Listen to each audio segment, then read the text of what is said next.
Hello everyone, welcome to my English. This is Hira. We are doing RapidX English Speaking Course. आज है Day 37 और आज हम Functional English यानी कि Daily Use Conversation के कुछ sentences करेंगे जो कि हम काफी frequently use करते हैं. किसी को encourage करना, किसी को console करना, किसी से नाराज होना या फिर किसी की तारीफ करना. तो आज हम Spoken English के sentences देखेंगे encouragement के लिए, console करने के लिए किसी को, किसी की अनोयंस को बताने के लिए और किसी को अप्रिशिएट करने के लिए, किसी की तारीफ करने के लिए. So let us begin with day 37 of RapidX English Speaking Course.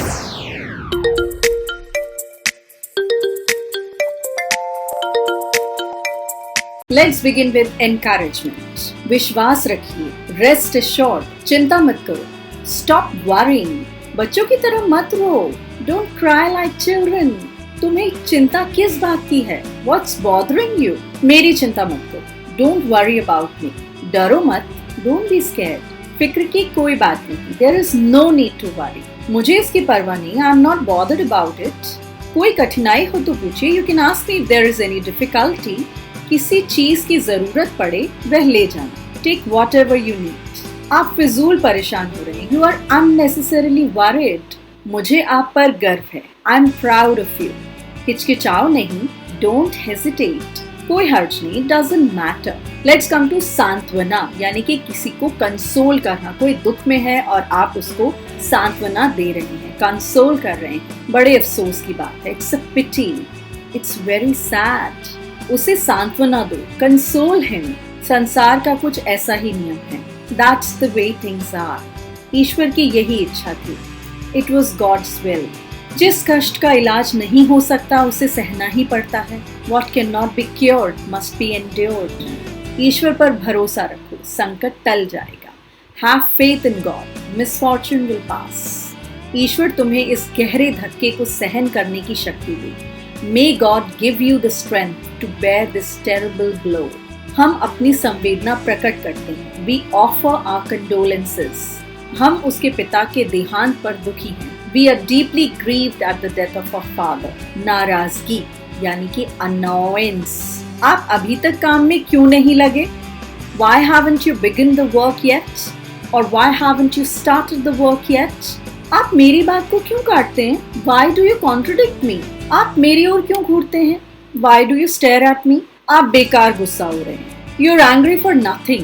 You're unnecessarily getting annoyed. तुम बेकार का समय खोते हो. You just waste your time. You simply waste your time. किसका दोष है? Who is to blame?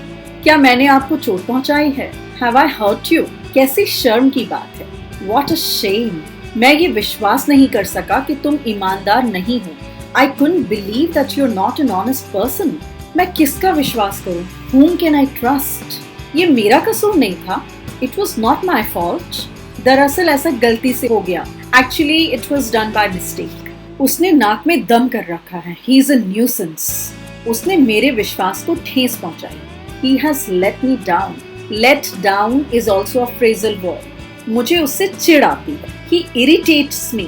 उसने मुझे धोखा दिया. He has betrayed me. और he has cheated me.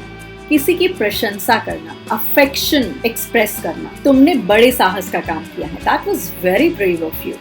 शाबाश. Well done. Good show. Keep it up. कमाल कर दिया. That's wonderful. तुम्हारा काम तारीफ के काबिल है. Your work is praiseworthy. तुम कितने अच्छे हो. You're so nice. How nice you are. आपने मेरी बड़ी सहायता की. You've been a great help to me. याद रखिए. Don't be afraid. डरो मत. Don't दो शब्दों के मेल से बना है. Don't, do and not. This is a contraction. ये दिखाने के लिए not का o लुप्त करके उसके स्थान पर अपोस्ट्रोफी लगा देते हैं. won't की फुल फॉर्म क्या है? will and not. आपने ये ऑलरेडी किया हुआ है पर एक बार रिवाइज करना जरूरी है तो इसको प्लीज रिवाइज कीजिए. इस प्रकार इन शब्दों की बनावट का कोई एक नियम नहीं है. हाँ, not को सदा n अपोस्ट्रोफी t लिखा जाता है. इसी प्रकार can't, cannot का संक्षिप्त रूप है. याद रखिए, यद्यपि कैन नॉट का अर्थ कैन और नॉट नहीं है, परंतु इसे अधिकतर एक ही शब्द के रूप में लिखा जाता है, अलग अलग करके कैन और नॉट नहीं। इसी प्रकार बने कुछ और प्रचलित शब्द निम्नलिखित हैं। डजंट का मतलब है डज प्लस नॉट, शैंट का मतलब है शैल प्लस नॉट, वुडंट का मतलब है वुड प्लस नॉट, आर्नट का मतलब है आर प्लस नॉट, वर्ंट का मतलब है वर plus not, couldn't is could plus not, shouldn't is should plus not, needn't is need plus not, and didn't is did plus not. उपरोक्त शब्दों का उच्चारण पहले शब्द का पूरा उच्चारण करके nt लगाने से बनता है, जैसे wouldn't, couldn't, shouldn't, needn't आदि।